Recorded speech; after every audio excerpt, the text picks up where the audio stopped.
তো এর আগের পার্টে তোমরা দেখে নিয়েছো বৌদিদের বাড়িতে আমরা তত্ত্ব দিয়ে চলে এসেছি। এরপর সবাই রেডি হয়ে চললাম জলসাইতে। জলসাইতে গিয়ে ভীষণ মজা হলো, তো এই ক্লিপসগুলো দেখতে থাকো।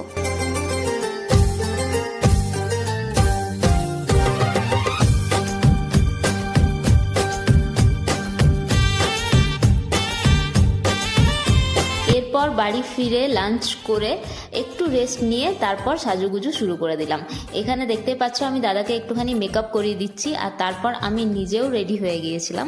আর এখানে দেখো দাদাকে বরের সাজে দেখতে কি সুন্দর লাগছে। আর এখানে আমি রেডি, আমি লেহেঙ্গা পরেছিলাম একটা। আর এরপর দেখাচ্ছি তোমাদেরকে আমার মা, পিসিমণি, বাবা প্রত্যেকে ভীষণ সুন্দর করে সেজেছে, প্রত্যেককে দেখতে খুবই সুন্দর লাগছে। এরপর আমরা হচ্ছে যে বেরিয়ে গেলাম বরযাত্রী যাওয়ার জন্য। খুশির লগন আসবে।